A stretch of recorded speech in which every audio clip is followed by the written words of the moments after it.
Everybody, and thank you very much indeed for joining us for our occasional webinar series, this particular one on enabling choice, particularly with a focus on earthquake. Just to remind you that this is being recorded. We want you to be involved and to make that possible, as usual for an Oasis event, this is very much a meeting under Chatham House rules. And for those of you not familiar, this is basically meaning you're more than happy to free to use the information, but please don't reveal who made a comment. It's effectively designed to increase the openness of everybody involved. So today we've got three wonderful speakers, and I'm privileged to have already seen what they're going to be talking about. Tom Larsen from Corelogic, John Wardman from AXA XL, and Nigel Winspear from CATRISX Services. Myself, I'm the moderator, Jeremy, and I'm working with Oasis. So today, we're talking about adjusting third-party catastrophe models. And I know that many of you already do this, but many of you may not be aware of some of the do's and don'ts that you shouldn't do when adjusting catastrophe models. And that's why we've got this esteemed panel to help us go through and look at some of the things that you should and shouldn't be doing. We know that history is a great provider of many lessons, and on this screen you can see some of the insights, I prefer to say insights gained and lessons learned, that many of the notable earthquakes and windstorms through history have provided us with things that perhaps we knew but didn't know how to capture and are now better able to capture in these particular models. What's interesting is that science also provides multiple choices on the inputs that you could use. I was intrigued when I saw a reference to ground motion prediction equations, and Dr. Douglas of Strathclyde University, who has captured the characteristics of nearly 500 empirical GMPEs and over 300 empirical models for the prediction of peak ground acceleration. I wonder how many of you out there choose to change some of those inputs. But obviously, with the increased oversight from boards and regulators, all of these changes that you do to models must be clearly transparent and rational to make sure we understand the consequences, whether intended or otherwise. So today, first up, we're looking forward to hearing from Tom Larsen. Tom is going to be telling us about the impacts of changing maximum magnitude, time-dependent frequencies, specifically referencing their model in Japan, which is available on the Oasis platform. Tom is a content strategy principal for Corelogic, and is in this role is responsible for subject matter expertise and thought leadership for driving revenue growth and profitability via the identification of new solution areas and capturing white space ideas. Tom has been a long-term member of Corelogic, prior to that with EquiCat, and brings with him a massive amount of experience dating back to the late 80s. Before Tom comes on though, what we'd like to be able to do is to put together some of your views in various polls. So we're going to be running a few polls today. And the first one, if you could share this, Julia, please, is, do you adjust proprietary catastrophe models? So we'd love you to just take a look at these, provide some answers, and we'll just get a view as to whether we do, we don't, and which particular models you favor adjusting. And that'll just be an interesting survey before we get into the detail of Tom's presentation. We'll give this just a few more seconds to get everybody clicking their their buttons. I think we're probably reaching capacity. So I'm going to stop presenting, hand over to Tom. Tom, you want to start your screen share, and then we'll see the results of the poll.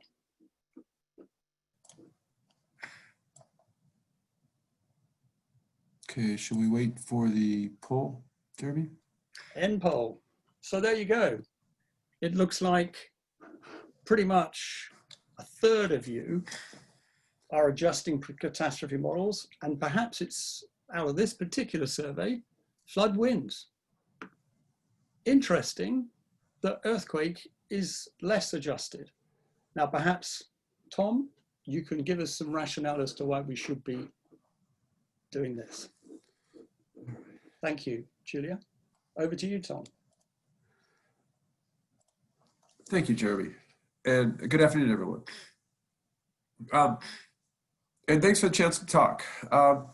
You know, sorry, these are a little bit distracting, trying to get these little boxes out of the screen. Model developers' goal is to develop a complete model that balances our understanding of the theories that encompass earthquake science. We're only going to talk about the earthquake risk models today. These include some of the contradictions between the observational seismology and the paleoseismology way to look at, you know, earthquake risk and recurrence. This is often communicated in a model through what we call the uncertainty. There's some key aspects. It's our understanding of the science. It is interpretations. A professional model or developer, you create a model, either it's an irony or a demonstration of the competition for better ideas. The models are different between the different modelers. I do find it ironic that I am speaking, I am a representative earthquake modeler. We don't endorse making changes. We develop what we think is the best model, but we accept that we're not risk takers. And there are other opinions. So what we want to do is talk about today is what are some of the necessary criteria? What do you have to look at when you're making these changes so that you are in control? To be in control of your model is to be able to understand what the changes are. What are the impacts of some of these changes? With that, I would like to just really quickly comment. Yeah, the Corelogic Japan earthquake model is available on Oasis. It's available now through the on-demand CAT modeling services with Exceedance, and it's imminent to be on the ModX platform as well. So this is what we're talking about now is available in Oasis, as Jeremy said.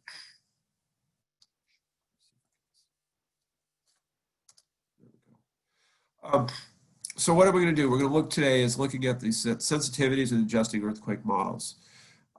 We're going to do a quick overview of the earthquake probabilistic model. This is very fast because it's a very short presentation. We're going to go through some maximum magnitude sensitivity. The example 2 time dependence, as it rolled out, I've got just some summary statements on some of the other factors that are critical that some people do adjust or certainly feel are subjective, but to give it any kind of credible thought, it's too short a framework to really talk about it in this presentation with this. And so with that, let's just move along. So we've seen this before in various forms. We talk about, you know, when you talk about the hazard definition, or the components of a model, we have the stochastic risk model, the earthquakes, and then we have the propagation of site, the damage and the loss. And to make sure that we clear what we're going to be looking at today, Jeremy was talking about the GMPs, the ground motion prediction equations. Those are what we think of as the propagation of hazard to site. Those are a whole nother very complicated ones to be able to look and assess the sensitivity of different alternative models. And we're not talking about that today. Today we'll only be looking at adjusting the, essentially it's the magnitude frequency relationship in the model and being able to look at what are the sensitivities? Am I in control? Do I see, are the changes happening? And it's very difficult because in probabilistic, in risk management, we're always talking about tail statistics. So we're talking about what's the impact to the in this case, we're going to be talking a lot about the 250-year event, the 0.4% per annum event. It's an extreme tail event, and so slight changes can have disproportionate impacts on the tail. But with that, let's keep going. We're going to be looking at OEP curves. So I just thought I'd throw one up here. This is a market-like portfolio. It wasn't meant to be your portfolio or anybody's, but it's meant to be a reasonable one for a market for Japan. What I've plotted here, I plotted it at a convenience, coming out of a simulation model, because it's really easy to plot the curves like this is using the return period on the x-axis and the loss values in the y-axis. I plotted here, I'll be plotting them up to 1,000 years because it's important when you're making adjustments to you have to look at the far tail to be able to understand what's going on at the near tail. We're going to be focusing on the 250-year today. We could have looked at some other return periods, but that comment responding to enterprise capital testing models, the BACAR is probably the most familiar to many people, the best model, and they're using the 250-year event. So we want it for earthquakes. So we're looking a lot at this. So it's not really an underwriting example. This is more of an enterprise risk evaluation of what are the impacts if I made some changes in the models. To evaluate sensitivity, we're going to be using the T-bar curve. So on this presentation here, I've got two curves. I've got the OEP, which is in blue. Sorry if anybody's colorblind. The lower curve is the OEP, and the upper one is the T-VAR curve. The T-VAR is always higher.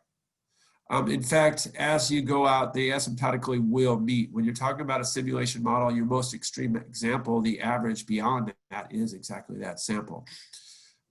Because that seems a little bit insane. The importance of a simulation model is to go sample well beyond your point. So if we're looking at trying to understand the 250-year model, we need a risk model that samples far beyond a 250-year simulation period. In fact, if you have an earthquake risk model that only has 250 years of simulation, you should rethink it. The reason we're using TVAR, it's coherent. You can add up, you can see what is going on, because many of you hopefully are familiar with the TVAR. It's the average loss severity beyond that point of the EP curve. So you're truncating and you're looking at a smaller and smaller sample of the loss occurrences. But what it does, it's coherent. You add them up, you're getting an average. You can start breaking it down. And in this case, we can start looking at it by fault. And this is a little bit complicated, and we'll do more. But what we've done here, okay, so there's 3 dots on the TVAR curve. I've looked at is the 50, the 250, and the 500. And I've plotted here is, I've taken into pie charts. I've used the TVAR, and I allocated by fault source. Again, we're focusing on Japan. And what we're seeing here is that that big chunk, that's the Nankai, it is dominating the risk for almost all frequencies, for all the frequencies. Less or so on the really high return period, or the low return period, the high frequency losses over on the left. You're seeing there that I've only really plotted the bigger names of the faults, the fault sources. The Nankai is dominating. But Philippine Sea Plate, it's mostly on the eastern edge of Japan. Now, that makes sense. It's the big concentrations of commerce over on the east side. But we're seeing at the 250-year TVAR, it's about 70%, about 2/3 of the risk, of the extreme risk, is dominated by the Nankai. This is important because we're going to spend our time looking at the Nankai. We're not going to, any faults that don't show up on this, we can play all sorts of sensitivity games on the maximum magnitude. They won't impact, unless we come up with extremely high maximum magnitudes, they won't impact the 250-year TVAR. And so we're not going to look at that anymore on this. But so this is what and this isn't unusual for other fault regions either as well. So it's extremely dominated by the Nankai because of the time dependence and where the location of the Nankai is in Japan. But this is a typical pattern that we see. So let's go look at this again. Typical drivers of this. Let's look into that 250-year loss, that pie chart that we just showed. These are the fault sources that are there. The Nankai Trench, Philippine Sea Plate. There are two different types of events, the intraplate and the interplate. So we have them separated here. I could have just lumped them all into one, but they have different fault mechanics. And with this, the Sagami Trench, and so these are the ones. Now, within there's a lot more complexity within the fault systems themselves. But along these, we're running a maximum magnitude of 9.3 in the Nankai down to these other ones. These are the ones that we want to manage. So changing the frequency or truncating the magnitude of other faults won't change the results. But if we change the magnitude on this of these maximum magnitude, we will impact the TVAR. So here again, when we're trying to make changes to the model, what changes will make any impact, and which one should we close the book on? So we're going to focus on the Nankai right now. So let's look at that. Nankai, we saw it's 75% of the TVAR. What I plotted here, going back to the OEP, I've taken just the Nankai. I've subset only the Nankai and eliminated all the other faults. And just to show, how sensitive is it? It is dominating, and we'll see it. At the high frequency, the low loss, the Nankai it's not really there. And that's consistent with our observational, our lifetime. We haven't seen any great ruptures on the Nankai, but it is the one that really dominates above the 100-year. So even if we were doing this example for a 100-year loss, we would expect to see some shift as well. We're going to still focus on the 250. But if we were, with that. So let's start subsetting on the Nankai. We have all sorts of different magnitude simulations on there. What I've done here is taken those loss results from the Nankai and plotted, this is an AAL, a contribution to the AAL by magnitude. And we're looking here is, of the ruptures, about half of the AAL is coming from the larger magnitudes. Now, the larger magnitudes are on some of the different structures within the Nankai. The Nankai is a broad name for the Nankai, the Tonankai, the Tokai, all the rupture zones within that. What we're looking here is that the bigger ruptures are causing about half the loss. So what happens if we truncated it? We truncated these loss severities above 8.5, 8.7. So what we're going to look now is that we're going to take about that 50% point. This is arbitrary. We're not going to, the goal of this one is not to tell you what you need to change. The model that was delivered is the best representation. What we want to do here is just be able to look at what would the impacts of the loss be. Can I confidently model this afterwards? So what we've done here is, in this, there are three curves on here now. These are OEP again.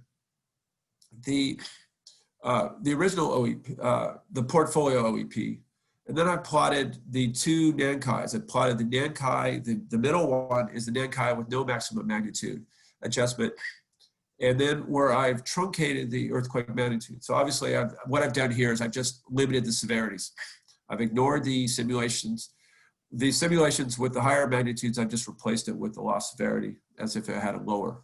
So I increased the frequency of the lower magnitude simulations.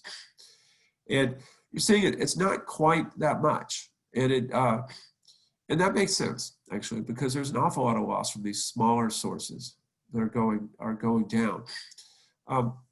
But if we look at this, and so we look at here, if we create the portfolio EP curves. Now this is just the portfolio. We've made that adjustment. And we're focusing on the 250-year. The portfolio 250-year does go down by about 3%. Okay, so what we've done is a very simple example of changing. We've looked at a model, made the assumption that we don't believe the upper bound magnitudes. We think that it goes too high. Certainly we can have a debate about that. I don't agree with that statement, but if we did, we are able to run the model and adjust it in the outputs, strictly in the outputs after the model. So I didn't create a brand new model, didn't go back to the model developer and create a new model. We adjusted it, and we were able to create a portfolio curve that we can operationalize. with it. So yeah, here's a, and so, you know, what did we do? Again, is we were able to show sensitivity, be able to show control, and get the answers to change where we wanted them, you know, where we expected them. That's really important, because if you're going to make a change in the model, you don't want to have any surprises. These models have lots of sensitivity, but we did it wrong. We did it really fast.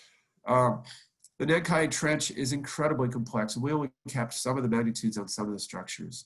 If we were to do this right, we would have done a deeper dive into the complexity of the structures. And when I said, you know, the various segments within the Nankai, because that's where a lot of the complexity is in there, and it's only the larger ruptures that cross all the segments that we really did a cap, because that's where we're generating the larger magnitudes. We also did something pretty critical, is we didn't balance the seismic moment on the faults. When you, I am not a seismologist, I'm an engineer and an analyst, showing you the curves that we just did. But when we talk to the seismologists, trying to and do these types of studies on the different proposed models and be able to evaluate, you know, what are the differences in the results, is that credible? The balancing of the seismic moment, you don't just remove, you know, truncate a magnitude in isolation. There is a seismic moment that is, you know, we expect so much energy going into the plate tectonics. You just removing some earthquakes changes the balance. You have to come out somewhere else. And so we didn't try to readjust and increase any frequency of lower magnitudes. And it's arguably wrong, depending what we would do. So it's not as precise as we could have done. We have to do it for an example. What we would have done is broken this down into, if we were operationalizing this and to implement it specifically, we would have subset it into the various sections and done a more fine, and done this on a nesting type of analysis, and done deeper and deeper. But what we did do is we demonstrate that you can do it. You know, using a simulation output, you can implement and have your own view come through that's using all the basic components, all the rest of those components in the risk model itself. You could do it and be able to tinker with these pieces. Now, this is where, you know, I started looking at trying to build up the examples and being able to show it analytically. These are wrong. These would have taken a long time to do. So I wasn't able to really come up and, I thought, do justice to them. But I wanted to highlight some of the other aspects of an earthquake model that are judgmental. Characteristic modeling, magnitude modeling. It is a good, strong section of science that really believes that some earthquake faults rupture at a specific magnitude. But there's also a strong thought of using a typical GR, Gutenberg-Richter distribution, where you have a smattering of small ones and you have a rational relationship of small earthquakes to big earthquakes. Well, that balances the earthquake moment. So what we do there, again, is looking at the individual events, is we would be modifying the frequency of outcome in some of these events and being able to come up with it. So this does change the risk profile. It's often what you get with a GR, is they're going to end up having an abundance of the mid-range. I know an awful lot of good papers on this, is that using a GR, you tend to you have a likelihood of overestimating about the magnitude 7 range. And the magnitude 7s are in the pricing area for in a lot of regions. Another aspect that we looked at that we should have spent more time on, but this is a very difficult one to pull out, is walking through is the Gutenberg-Richter versus time dependence. Time dependence is the basic concept, you know, of an earthquake. There are different theories of earthquake recurrence, but one of the strongest ones is time dependence, the thought that the time you have an average rate of occurrence for a structure. It's based on the amount of energy, trying to balance the energy in. And you have, and so the time since the last occurrence tells you how much stress built up. So it gives you a higher probability that's going to break. But there's still a lot of uncertainty about what we don't know about it. So you have a higher likelihood of occurrence.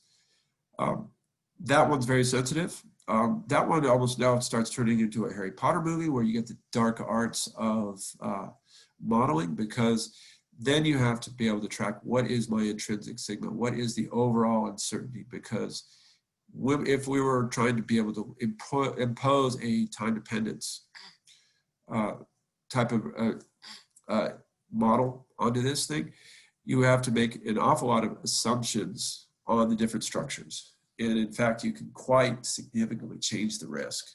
And so it's very sensitive there.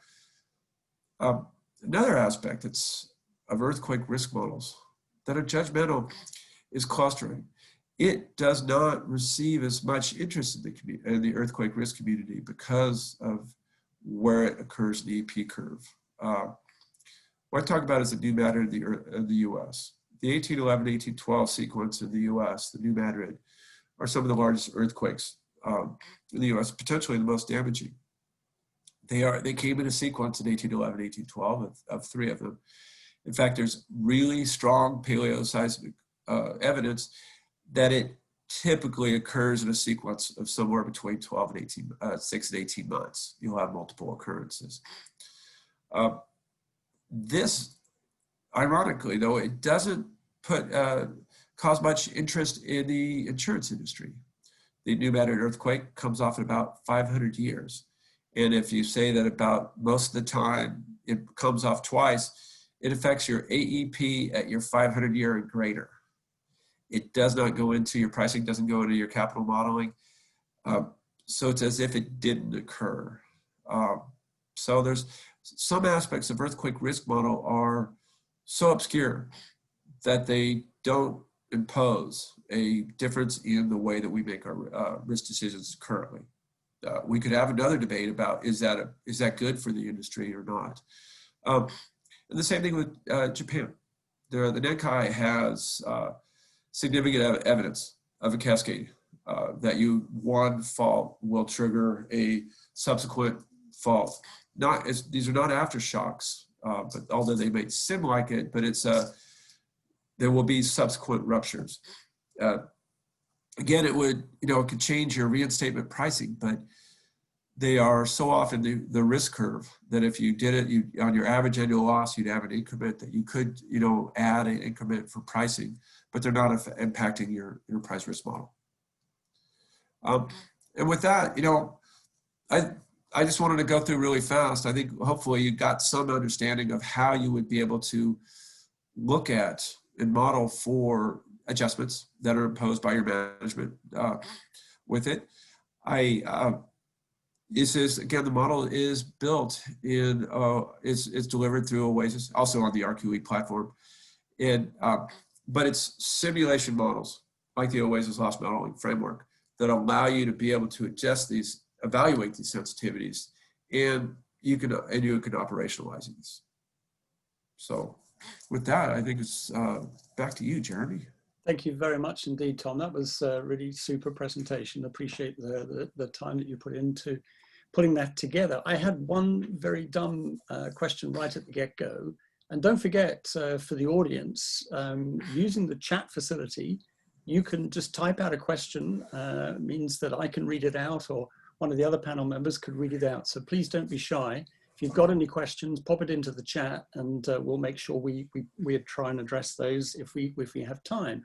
So my dumb question to you, Tom, was your analysis has been to show the impact on the 1 in 250 TVAR. So we're taking the average of all events in the tail, as you mentioned. If we looked at this on a VAR perspective, do you think that change would have been significantly more than the 3% that you showed? Or is that just the issue with how we model Japan, that so much has been driven by the Nankai events? Okay, well, the one is, I showed the VAR, not the T-VAR, but the question, if I invert it, is absolutely right. You do get a big difference. It's disproportionate impact on the T-VAR.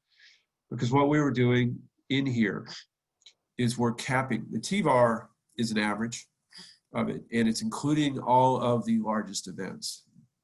So the TVAR will be more sensitive. So the 3% difference that I showed was on the VAR.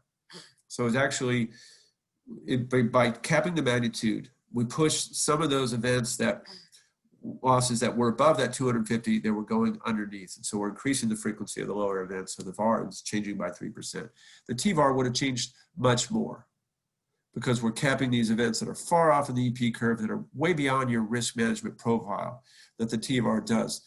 I focus on the VAR because not many, while the TVAR is really a nice coherent statistic, it's not used for capital management as much.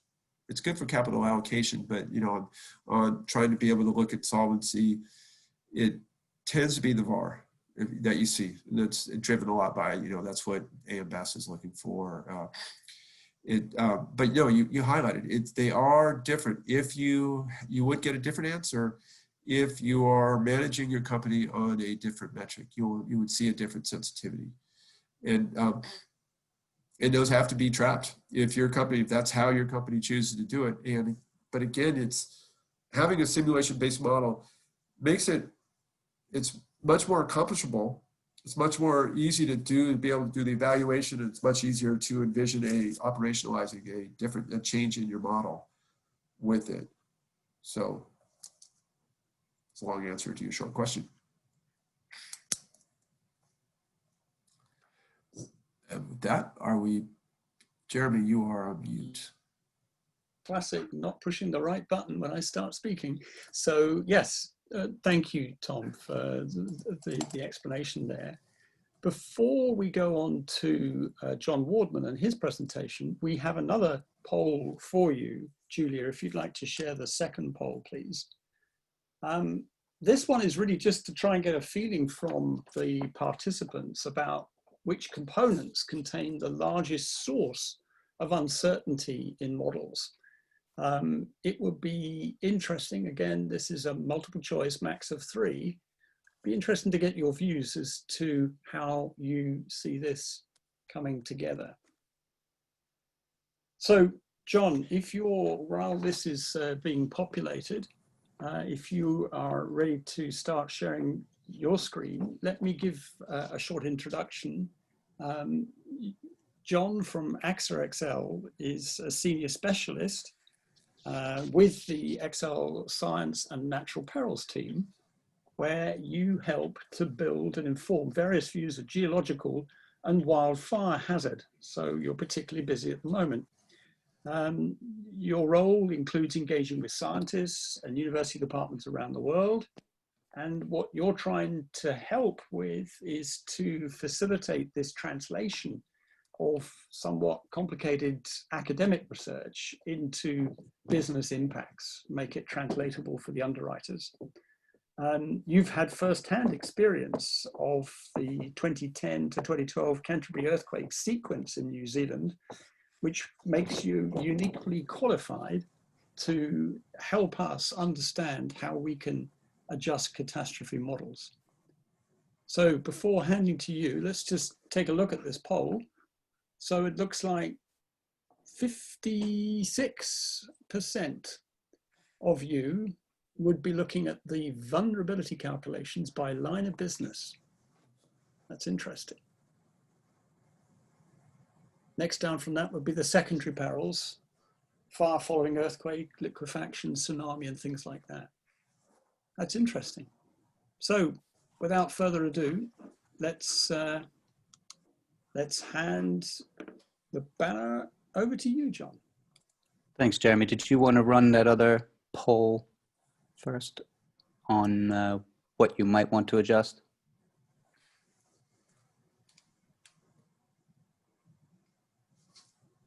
Otherwise, happy to jump in.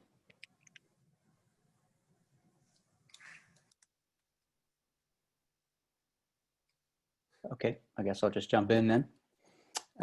So good afternoon and good morning, everyone. Thanks for tuning in.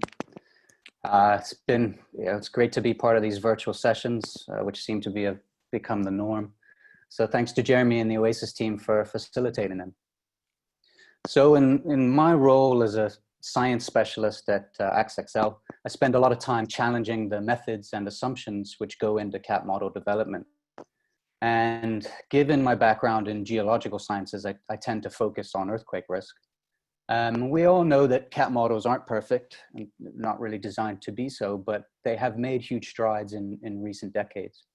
And as we continue to increase our understanding of earthquake mechanics and improve our understanding and knowledge on the response of buildings to ground shaking, there's an obvious need to regularly update CAT models to reflect these advances.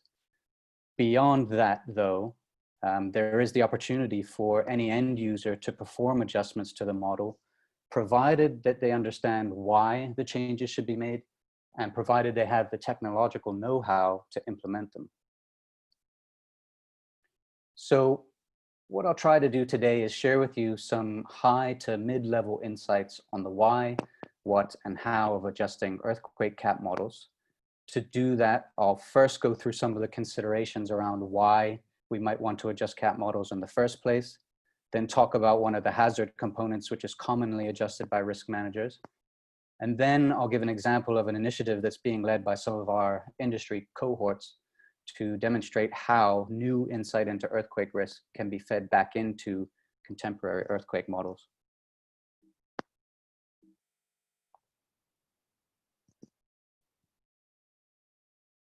So, okay, the first question we need to ask before even thinking about adjusting is why? Have you, as the end user, carried out a model evaluation and decided one model looks better than the other, and so you want to try to adjust a component to bring the outputs more in line with those seen in the preferred model? Or have you scrutinized the model yourself and identified areas which you suspect are deficient, and you therefore want to go in and adjust to fix those issues? Another question to consider is, what do we mean by CAT model adjustment? Do we take on the painstaking task of adjusting potentially thousands of events in the stochastic catalog before rerunning the hazard calculations? Can you gain insight by analyzing only the summary statistics? Or perhaps we go a simpler route of applying flat factors to adjust outputs from the hazard or the vulnerability or other modules. These are important questions to ask before getting stuck in here, because as running these models can be very computationally demanding, especially for those companies that have very large exposure portfolios. So adjustments should therefore be carefully planned to maximize efficiency. Now, today there are a multitude of ways to adjust an earthquake or any other CAT model for that matter. Some are relatively straightforward tweaks, as I will refer to them today, while other approaches require more in-depth knowledge of the science and the engineering or the financial processes before applying these more substantial adjustments.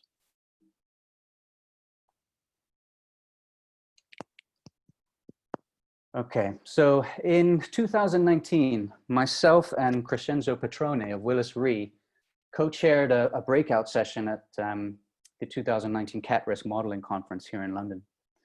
And what we did was we posed a number of polling questions to the audience to try to obtain insights into the industry's use of modern earthquake CAT models. One of the questions we posed to the group can be seen here, which asked, when tailoring your view of risk, which earthquake model feature would you most likely want to adjust? Note that the question here isn't asking what do you adjust, but what would you want to adjust? So the results here in the graph show that of the options we provided, most people said they would want to adjust either the stochastic event rates or the vulnerability component. Now, a couple of things stand out to me from these results. It's perhaps telling that the most common responses were for vulnerability and event rates, as these are, I would argue, the components which are most frequently adjusted for other model perils too. But what is also interesting here is that it's well established that GMPEs, as we've just learned, are certainly one of the areas of greatest uncertainty. So more resources, in my opinion, should be really devoted to this aspect and others that were identified in that recent poll, not least to gain a better handle on the sensitivities of the model's individual parameters. So when it comes to vulnerability, though, we don't have a great deal of tools or insight available to us to make significant adjustments, but we can and do make minor adjustments with the guidance of experts in this field. So with that in mind, the remainder of this talk will concentrate on aspects of adjusting the hazard module.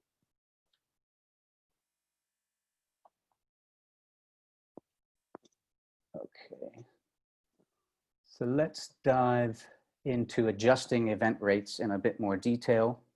I was really glad to see Tom raise this on his last slide, but one of the reasons a user might wish to adjust event rates could be to account for impending changes in the clustering of earthquake frequency. To show you what I mean, and if you look at the data from USGS here showing the frequency of magnitude 5.5 and higher events for San Fran between 1850 and 2016. Now, in the 50 years prior to 1906, there were 13 magnitude 6 to 7 quakes in the region. But the frequency of these events during the 110 plus years since 1906 shows that seismicity has quietened significantly. Now, we don't need to get into the science behind why activity slowed, but it's important to bear in mind that the seismic activity in this region is bound to pick up again. And so it begs the question of how can we use the model to gain insight into what future losses might look like in regions where seismic activity is expected to increase. So Steve Jewson and others from RMS published a paper last year which outlines a rapid means of exploring active and inactive phases of hurricane activity by adjusting the frequency of events for CAT models which provide year loss tables. The idea being that you could analyze the losses during more active periods of activity by removing some of the inactive years in the year loss table stats, and then sum the losses again without having to rerun all the different hazard and vulnerability calculations. If we apply this to earthquakes, losses calculated from the two scenarios, i.e.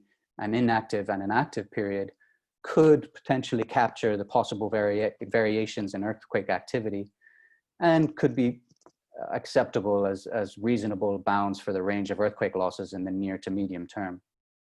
Now, this is admittedly not an adjustment to the inner workings of a CAT model per se, but it remains a clever and relatively easy way to assess what the losses from an evolving seismic regime might look like. And just to provide some food for thought, following the Canterbury earthquake sequence, there have been several magnitude 6 and higher events near exposure in both the North and South Island. And some scientists speculate that New Zealand may be entering a phase of increased seismicity. So this sort of light touch exercise to me would be an interesting one to explore, especially considering all the recent updates to the New Zealand CAT model across the market.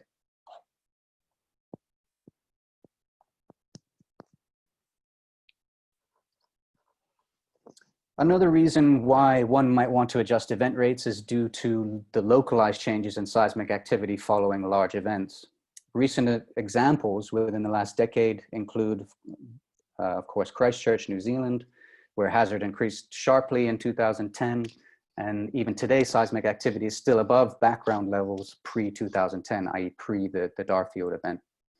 And last year's Ridgecrest sequence in California is another example, and has also been the topic of analysis for our associates at Willis Re and the Willis Research Network, who have partnered with Rothstein and Tembler to utilize and implement Coulomb stress transfer to update rupture probabilities for nearby faults in Southern California. And what they found was the central segment of the Garlock fault, shown in the middle of the image here, became more stressed as a result of the Ridgecrest main shock. And while there's little exposure in the immediate vicinity of the Garlock, a large magnitude rupture along this fault could have implications for hazard along a nearby section of the San Andreas fault.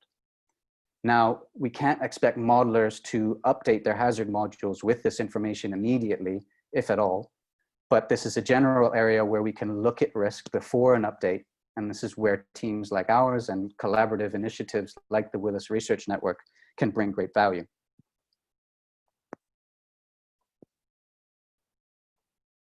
And continuing my accolades for the Willis Group, they've been able to use their collaborative insights from studies such as the one with Tembler that I just went over to condition near and medium term rates in regions that have recently experienced a large event. So for example, the example shown here, the 2017 magnitude 7.1 Puebla quake in Mexico saw an expected and immediate increase in localized activity. And so the stress modeling can offer insight into where we would expect the largest concentrations of aftershocks and triggered events. It's worth pointing out, though, that fault data for Mexico are relatively scarce. So the adjustments to event rates should really be balanced and or supplemented with information derived from other sources, such as well-established statistical laws, such as OMORI's and the like. So the result here, though, is high impacting information, which gives any underwriter or portfolio analyst an enhanced understanding of where their attachments are likely to be for earthquake. And in my view, this is a really well-calculated, well-justified approach to adjusting the hazard module for Mexico City and Puebla. So major adjustments such as the ones I've just gone over require expertise and really specific skill sets to inform them. And some of the more complex adjustments require a lot of time and thought to implement, and often with the help of academic partners. However, anyone who has built a model or been involved in model development will know that at some point you have to curtail the work you put into it, and there are bound to be many other, sometimes smaller deficiencies as a result. One of the ways to address these deficiencies is to potentially apply a flat tweak factor, which typically consists of upward or downwards percentage changes to the loss output from these submodels, some of which you can see below, that I've listed below. And you would base those adjustments based on a review of the specific deficiency. So for example, if the user performs a model evaluation, feels strongly that the tsunami module is lacking in data quality or its scientific methods, the user may wish to increase the tsunami losses by a slight percentage to not only account for deficiencies in the model, but also to draw attention to a model feature which perhaps an underwriter might not otherwise have considered. It is important to note, however, that the types and scale of tweaks vary widely between the model peril, between different lines of business. So the user would have to know, for example, that his or her contract covers CBI explicitly in order to make these tweak adjustments relevant. Furthermore, these smaller tweaks can add up. And if the sum adjustment comes to say, I don't know, call it 20% of an add-on, which is significant, then you've got to be careful that you're not undoing the model construct and losing valuable information as a result. So after sharing with you some info on how one might consider adjusting a model, we come back to the question of why. In this image, you see an array of anonymized loss curves together with loss estimates for historical US earthquakes for the purposes of model calibration and validation. What gets me here, and I suspect Nigel will be able to go into this a bit more in detail, is that the rarity of earthquake events and uncertainty in historical loss estimates relative to other perils means an adjuster can get away with more, in the sense that there's room to create false or untrue narratives and have them be accepted simply because they fit the calibration tests of falling within these large boxes. So a word of caution to the user to be careful not to pick a subjective narrative just because it fits your business case. And also a message of encouragement to the adjuster to justify your adjustments using sound logic and robust methods. Okay, and so in summary, I've gone over a few areas to give you some idea of the why, what, and how of adjusting CAT models and how that might be important to the user. And I pointed out 3 possible use cases. We went over a method proposed by Jewson et al., which suggests removing inactive years from year loss statistics to explore the inactive versus active periods of seismicity, and in turn save you some time and avoid recalculating the entire model framework. I also talked about some of the fantastic work that the Willis group are carrying out in conjunction with Tembler to condition earthquake CAT models following localized increases in seismicity. And then finally, I spoke about these flat tweak factors that can be applied to model outputs to adjust for perceived model deficiencies. Now, all CAT models contain uncertainty, and the low frequency of large earthquake losses relative to other perils can make it challenging to confidently adjust the model without a firm understanding of the underlying processes. Even for places where we have the most sophisticated physical and statistical modeling capabilities and most detailed fault databases, such as California and Japan, we learn groundbreaking truths with each large event. As I mentioned very early on, CAT models are sometimes adjusted to fit another seemingly superior model because it is the easier solution, when we aren't first identifying the key deficiencies and working to fix them as a priority. This, for me, brings in the focus of Oasis's agenda, in that the idea of smaller and potentially less complex models, but nevertheless ones that we have more control over, are very appealing to the user, not just from the perspective of tailoring our own view of risk, but also in being able to adjust model parameters easily and relatively quickly. Hence, this is why we have been big supporters of Valentina Noaco and others from the University of Bristol, who are working to bring sensitivity analysis into the modern day CAT model framework, with the view that if we can understand the model sensitivities better, then it affords us more time to concentrate on the model deficiencies and be able to target resource areas to perform the work. I've provided Valentina's contact details at the bottom here, should you wish to get in touch and learn more. And with that, I thank you for your time.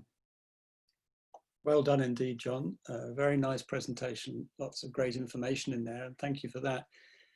Do you think that,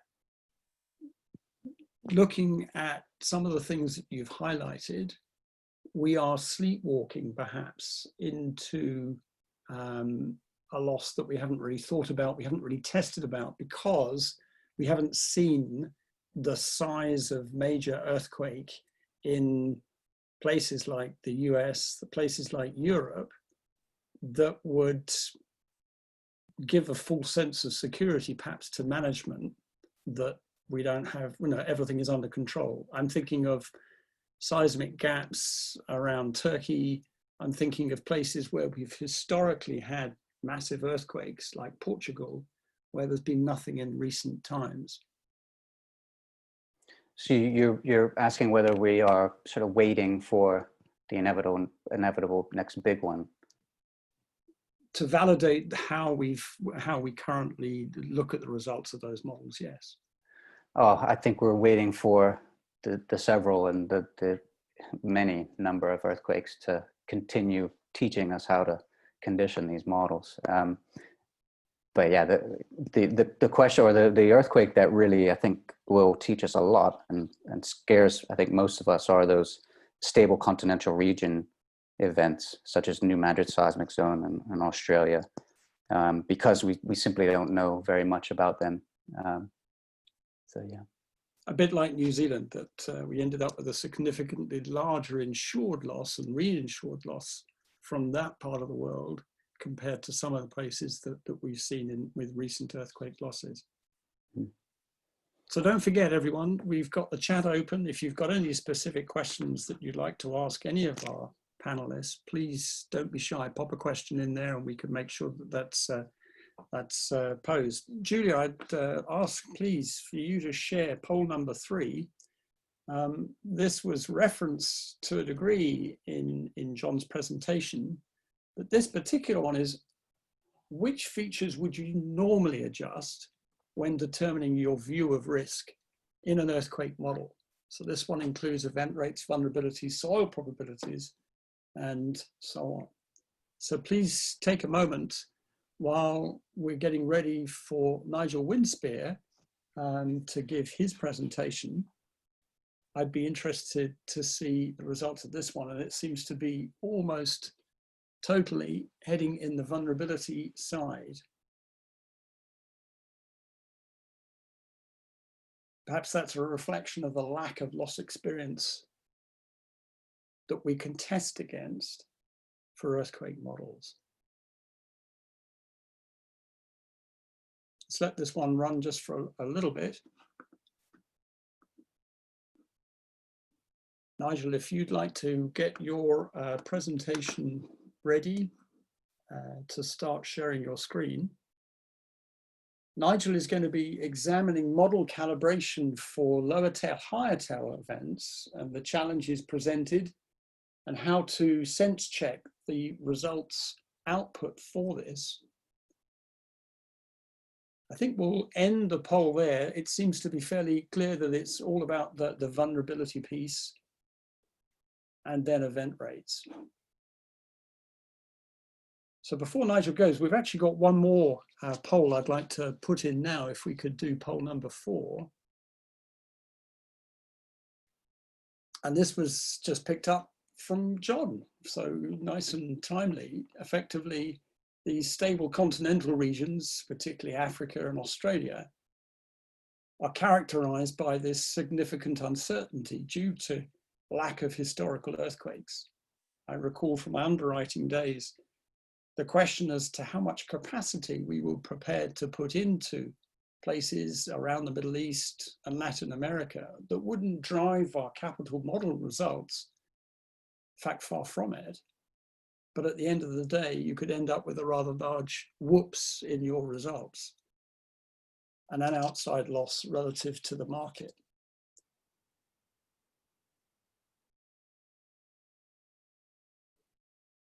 So I think what we're looking to try and get here, if you could click on your buttons, is a 52-48 answer. We've got 50-50. I think we should call it a draw. That's perfect. Thank you very much indeed. So now let me introduce Nigel.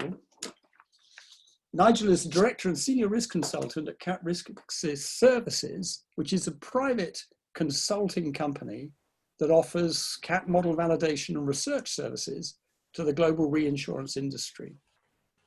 Many of you will know Nigel as he's got significant experience in modeling of natural hazards and risk, and he's previously worked for SCOR, Aon Benfield, and obviously EquiCat. Small world, isn't it? He was also, until recently, a member of the steering group of natural hazards and disaster risk at the International Council for Science. So, Nigel, without further ado, looking forward to hearing and seeing your presentation. Thanks, Jeremy, and good afternoon from London. My talk is entitled How to Tell if a CAT Model is Accurate. Now, this is a burning question for me. It's one I've struggled with for 20 years, and to my mind, it hasn't been resolved. You might think I'm just slow, but I think it's really difficult. Now, vendor models in non-peak territories, they can vary by up to 20 times, let's say 1 in 200, 20 times, both tropical cyclone and earthquake. And I've seen this recently as well. But imagine 2 tropical cyclone models, for example, that vary by 20 times at 1 in 200 for one of your peak peril territories. I mean, that level of difference is astonishing. To my mind, it shows that nothing has been done to force vendors to converge, such as the equivalent of the Florida Hurricane Commission, where the models and their results are regularly exposed to public scrutiny. As an aside, I would very much love to see third-party scrutiny on modeling for other non-peak perils as well. So, I'm just trying to change the slide. Here we are. Now, it was September the 30th, 2009. I was flying from Kuala Lumpur to Singapore, so I didn't feel it. After I touched down, I discovered there'd been an earthquake. Buildings had been evacuated in Singapore. And the earthquake in question was 300 kilometers away in Western Sumatra, north of the city of Padang, population 800,000. The USGS confirmed that it was a magnitude 7.6 intra-slab rupture at about 80 kilometers depth, a rupture of the subducting Australian plate.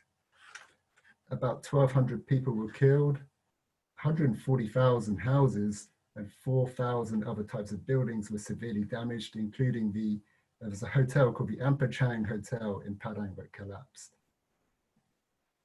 Now, in the chart to the right, you can see 3 models. These are showing approximate industry losses. Now, the 2009 earthquake loss plotted on model A on its EP curve, plotted at about 1 in 150, on model B at about 1 in 200, and on model C beyond 1 in 10,000. Now, this is one of the world's most seismically active areas. It had seen the world's two largest earthquakes in previous 45 years. In 2004, the magnitude 9.3 Great Andaman Sumatran earthquake that resulted in the Indian Ocean tsunami. The 2005 magnitude 8.7 Nias earthquakes. Now, these are in the dotted circles in red. Now, the Sunda subduction zone itself had started a large-scale cycle of seismicity in the year 2000 with a 7.8 earthquake just offshore Bengkulu, that's just on the southeast side of Sumatra. Followed again in 2004, 2005, 2007, and now 2009. So this is one of these active periods mentioned by John in the last presentation. So bearing in mind that Model C considers this beyond a 1 in 10,000 year loss, certainly to my mind, it appears intuitively that Model C severely understates the loss potential in this particular area. That does not mean, however, that it should be discarded, as it may be suitable in other parts of the country, of course. And the insurance peak zone in Indonesia is around Jakarta itself, and the whole region of West Java in particular. So it doesn't necessarily mean that Model C should be discarded. It just means that in this non-peak zone of a non-peak territory, it severely understates the loss.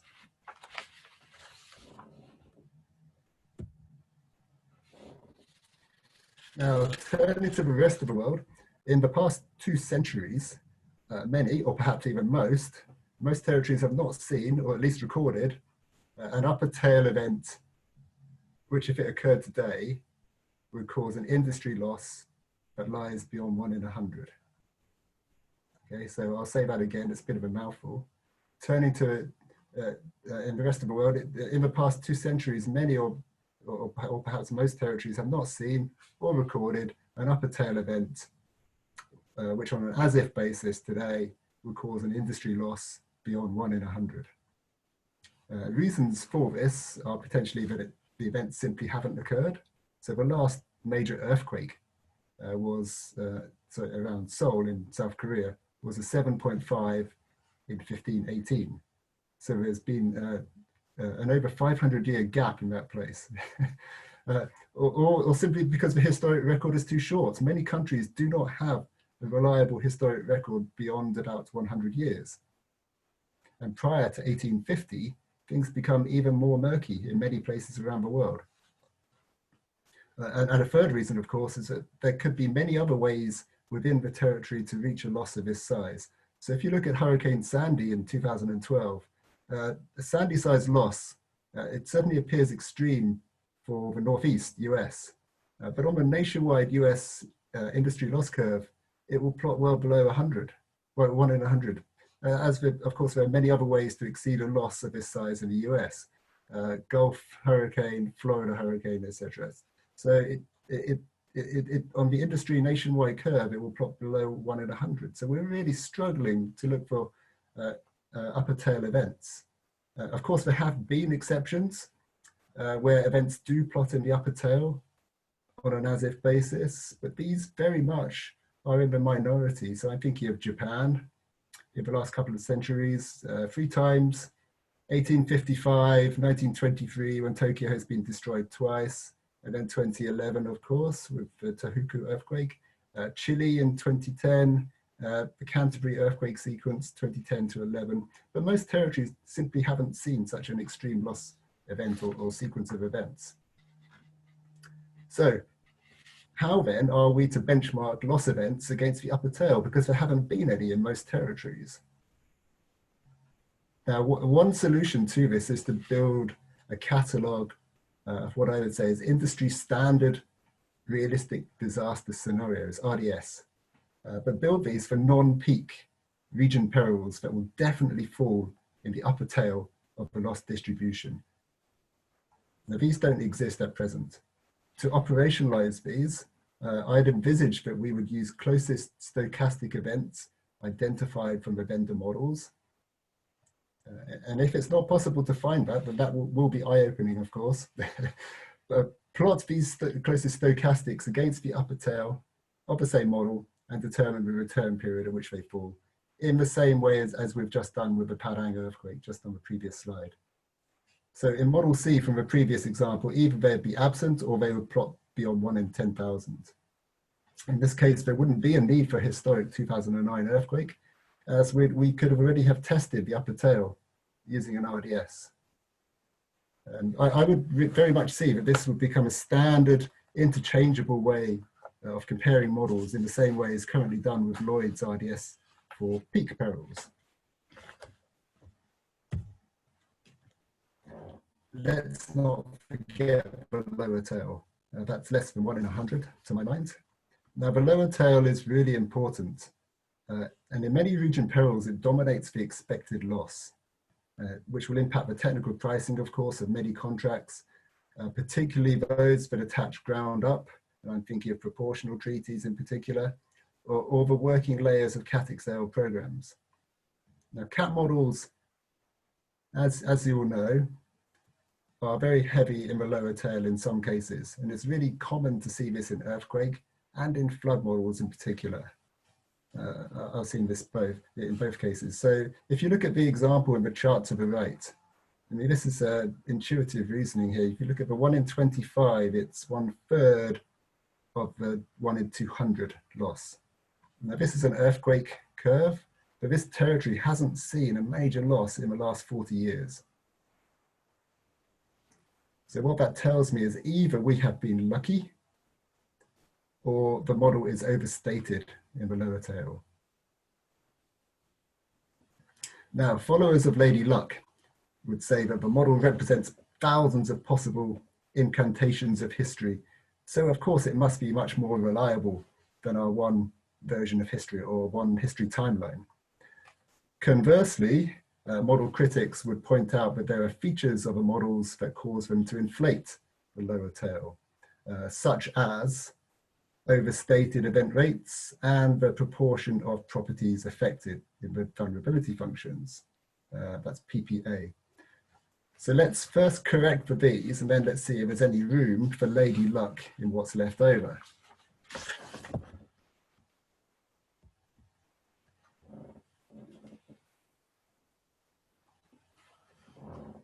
Now this example from California earthquake concerns event rate over prediction in USERF 2. That's the Uniform California Earthquake Rupture Forecast, and it's produced by the USGS. Now the blue arrow shows the USERF 2 over prediction bulge for events in these are earthquake events in the magnitude range between 6.5 and 7.5. Events in this range occur slightly too often in the USERF 2 model relative to history. Now the bulge was removed during USERF 3 update in 2016. Now the takeaway from this slide is that any event rate overstatement at lower intensities, of course, will inflate the lower tail. So this is really the first port of call to look for just simple event rate overstatement. And it is for any evidence that we are just overstating the frequency at which these smaller events occur. And of course, this obviously applies not just to earthquake in principle, but it applies to all peril models of all types. This really would be the first port of call.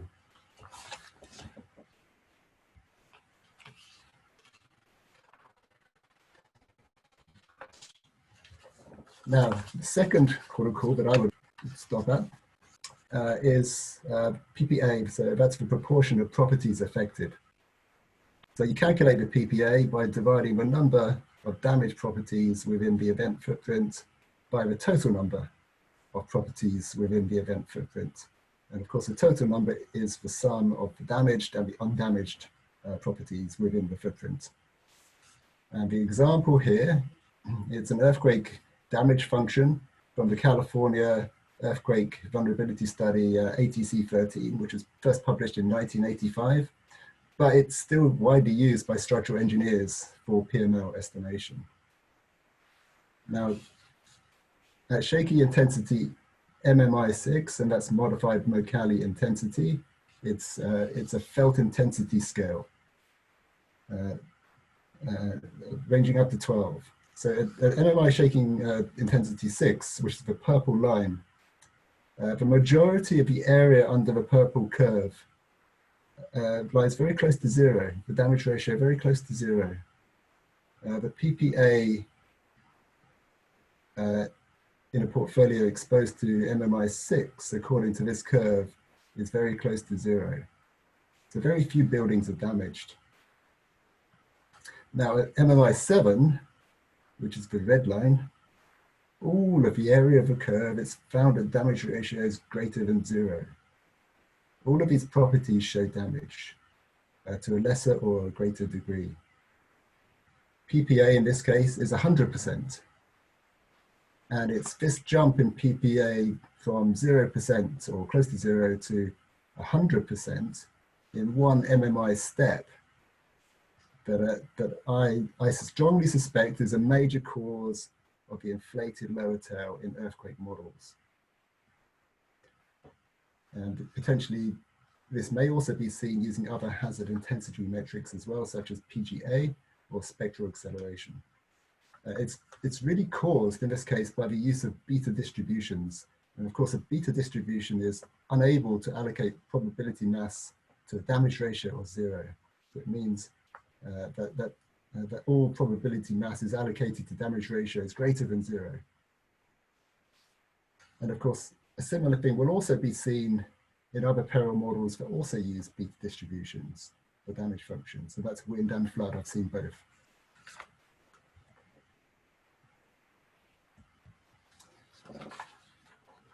Okay, to summarize, point one, I've talked about the fact that models can vary widely in the upper tail, up to 20 times, which is quite incredible. And I've shown an example how loss benchmarking can be used to show if the upper tail is credible or not. Point two, fortunately, historic loss events simply haven't occurred in most territories, and that would plot in the upper tail on an as-if basis. The third point, in view of these missing historic events, custom RDS can be developed to allow the upper tail to be consistently benchmarked between models. Point four, turning again to the lower tail, this often looks inflated compared with history, especially in earthquake and flood models. Lady luck may be the cause, as some say, as equally could be inflation caused by things like PPA and event rate overstatement. And the jury is still very much out on this. And lastly, please don't throw the proverbial baby out with the bathwater. The model may appear incorrect in one part of EP curve, but may be appropriate in another. And of course, this is where model adjustment comes in very useful. Adjusting one part of the curve whilst leaving the other part untouched. That's me. Thank you for listening. Now back to Jeremy for Q&A. Terrific, Nigel. Thank you very much indeed. Great presentation, full of great detail. I'm going to ask one question that was really about the uncertainty that you were perhaps not showing in some of these model outputs. To say that model C, for example, was underestimating the loss dramatically, it could well be correct, but maybe we need to see some level of uncertainty around that distribution to be sure. Yes, absolutely. Of course, we would, but my point here was that certainly when you're doing model validation, I mean, obviously there's the nth level of evaluation you can go into, but this really is, it's a super fast way of validating a model, okay? To look for historic loss within 10 minutes or half an hour, you can see there's a problem with model C in that case, right? You don't need to spend 2 weeks going away doing taking it apart, looking at 100 different parameters, etc. Intuitively speaking, model C there's a problem in that area, and then of course test it in the insurance peak zone. If you see the same thing again, that's enough to put a red flag. Okay. So yes, there is a case for detailed investigation, a deep dive, but with many cases, historic loss benchmarking should be able to do this. And my point was that it's very difficult in many territories because there haven't been these upper tail loss events. So we need to fabricate some effectively, RDSs.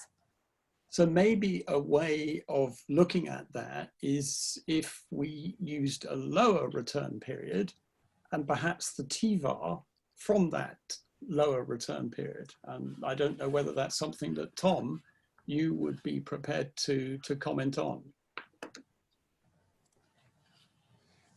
Yeah, there are different analytical methods, but I guess what resonates in my mind was watching, listening to Nigel. It starts getting, because he's trying to validate the ensemble. And a lot of that is when he starts talking about the PPA, I immediately think of, you have a different validation exercise for excess riders as you do, because a lot of times we get into it, it's easy. We do a ground up exercise and looking at, and what is embedded, if let's go do an earthquake is what I was focusing on earlier today. Let's go do a virtual walkthrough of a damaged area. This is the area where, where Nigel was talking about the overestimate on the PPA. And when we're walking down the streets, we don't see 0.1% damage, 0.1% damage, 0.1% damage. We see nothing, oops. And which means that it's a 0, 0. Wow, that possibly could have been a full loss or a half loss. And that has to be embedded in the financial model. And so when I'm, seeing Nigel's piece of it, you almost have to do it on a line of business. What are you writing? What's the form you're writing? Now, will the TVAR catch it? On some of these it will, Jeremy. But like, the Model C, definitely not the model I represent, but yeah, you'll catch it. But see, the TVAR that you saw, the Model C had a flat one. What you're going to see there, and it should probably cause concern, is that the TVAR and the VAR really quickly, they converge. And that should be an almost frightening one, because that's a delusional certitude and embedded throughout, I think, hopefully all of our presentations you're seeing is, we know what we know, but there's a huge universe of what we don't know. And we're trying to coach it and when the model shows a certainty, yeah, it should set some red flags of how do you know this so well? So yeah, no, Jeremy, there are different statistical methods to try to coach these out and get a good idea. But I think Nigel's maybe that's something that the user should be formulating, is some kind of relationship of TVAR to VAR. I recall that frequency, the 1% TVAR would approximate the 1 in 250, but it depended very much on the type of portfolio you're looking at. And some portfolios had incredible variation around that. There are a few questions coming through.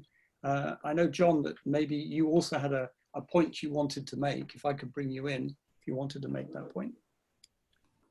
Yeah, sure, Jamie. So I wanted to revisit this question about stable continental regions and in particular the New Madrid seismic zone. So yeah, there are many different schools of thoughts around the New Madrid seismic zone. You've got the instrumental data, which tells you one return period for the 1811, 1812 events. You've got the paleoseismic history. You've got GPS data, all of them conflicting. So my question then really, I guess, to Tom would be, how do we as users rectify the differing information? Well, how do you really rectify the different information, and how do we as users go about working with you to work out of your risk that we feel comfortable with? You know, it's great that we're talking about the New Madrid. Yeah, in my brief lifetime, the New Madrid, it's on a roller coaster of it's imminent and all destructive, and you know, but you try to look at that. Okay, so John, you know, you talked about sort of the conflict between the observational and the paleo. And yet, I think one of the biggest changes in improvements on it is the GMPEs for the stable continental regions, getting and specifically was shifting away from PGA going into spectral, because one of the biggest uncertainties early on was, yeah, it's a stable mechanic, it's a stable hard plate, it's a higher frequency that doesn't tend to cause damage, and all the models were horribly and systemically overestimating the damage at the low level magnitudes. And we knew that we fully expected that for the larger magnitudes, because you're left to guess. So when we shifted from a PGA base, which is capturing that really high frequency that's not causing so much damage, we got more credible damage estimates that were more reliable and you could line up. And so, yeah, you know, you led this question, John. Yeah, what are modelers doing to try to improve it? Certainly, spending a lot more. And I've deflected on your comments on frequency, saying, well, let's get the ground motions right, so we, you know, the estimates of damage right. Then we can start focusing on getting a credible estimate. Right now, so now let's talk about, yeah, how do we provide it? The challenge with a CAT model is that you are pushed to provide a single answer. Just give me the number. And you have only one model and you don't have a truly providing these sort of sensitivity bounds. The best a modeler can do is provide a good, again, let's go into it, a simulation back thing where I can pull out of the results and run my own sensitivity studies and prepare for management. Here's what you know, the key driver. It really is in the New Madrid region. It's a monotonic. It's a single degree of freedom. It's how often does that rupture occur, and you can run that yourself and really easily jam up. Well, here's the sensitivity to our key number on this uncertainty parameter, but you have to do it out of the box, because the push for if we provided two models, it would be confusing. What do we think the best answer is? So we're in a situation where we providing the output in a transparent manner that users can create their own reports and try to understand what is the core uncertainty in it, but also simultaneously improving the key weaknesses in the model. And the ground motion, getting a stable plate and shifting over to spectral, it was the largest impact was in the New Madrid region, because it really shrunk the affected zones. Is that helpful, John? Did I sort of get closer to your question? Yeah. Look, it's a tremendously difficult area to assess, and I'm just trying to think about how adjusting a model would be relevant to the New Madrid seismic zone. And in advance of an event happening, I don't think there's any value really, because there is so much uncertainty. But where I would see some value would be in that adjusting rates immediately after a large event, to then have a much clearer view of the seismic activity going forward. Yeah, you know, another one that's really interesting is Singapore that Nigel brought up. Singapore is in a stable region. It's fairly distant, and yeah, Indonesia is incredibly active but very distant. But Singapore is a huge nut of exposure. You know, if you've ever traveled there, it's a vertical city. How do you try to characterize it? I mean, Nigel, you spent a lot of time trying to, you know, sort of looking at the differences. Absolutely, yes. I would class Singapore and also Hong Kong as well as potentially, from an insurance perspective, you know, these are distant tail risks, right? So, you know, one in beyond the 1 in 100, of course, but You know, the standard policies will cover earthquake, and you know, no one's charging for significantly for earthquake in most territories. And in fact, if included in a regional program, they could potentially drive the PML of the entire program in what are supposedly non-CAT territories. So I echo Tom's answer there. Yeah.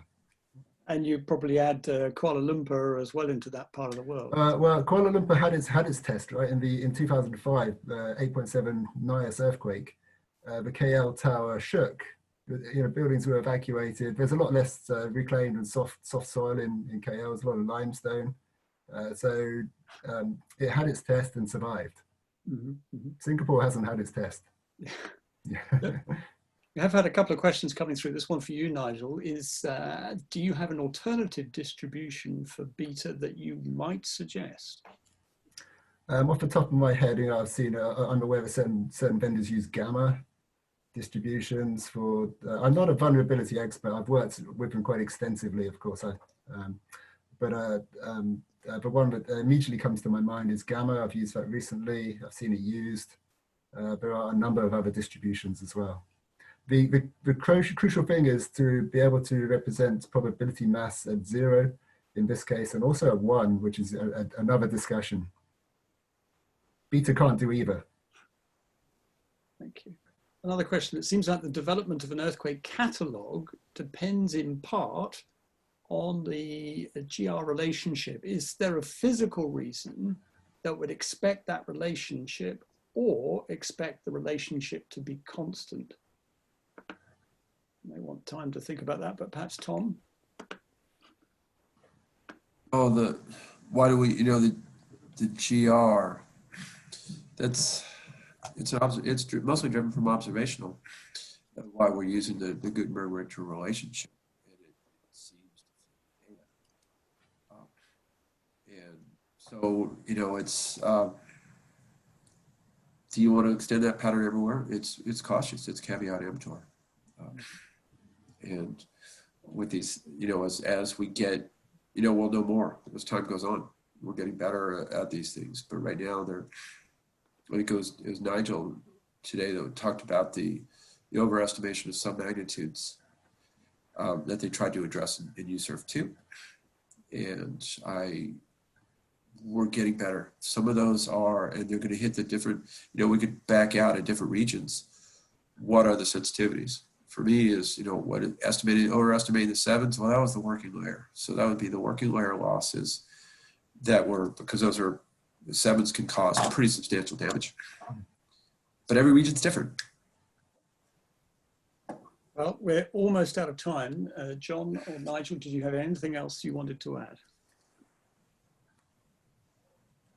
add? So the question was around alternative processes to assess the event rates, basically, aside from the Gutenberg-Richter. Well, there is this whole thing that Tom was talking about before about moment balancing, seismic moment balancing. And so there's what we call geodesy to measure basically the strain rates around the world, and then to try to marry that with the historical record. In my limited knowledge, that is another process and another approach to creating these stochastic catalogs. So it's not just based, there are other means to create these stochastic catalogs other than just the instrumental and historical record. Good enough. Well, Tom, John, and Nigel, I just wanted to thank you on behalf of Oasis for some really first-class presentations. We've recorded it. It will be available on our website for replay at a later date. Just thank you everybody for attending. We have way more than 100 people, 200 people plus have registered, which means we'll get a good second showing, a good second viewing. So just thank you all for your time, for attending, and thank you all for putting those presentations together. I know it takes an awful lot of work. And look forward to seeing you all soon. Stay safe. Thanks. Thank you. Thank you. Bye-bye now.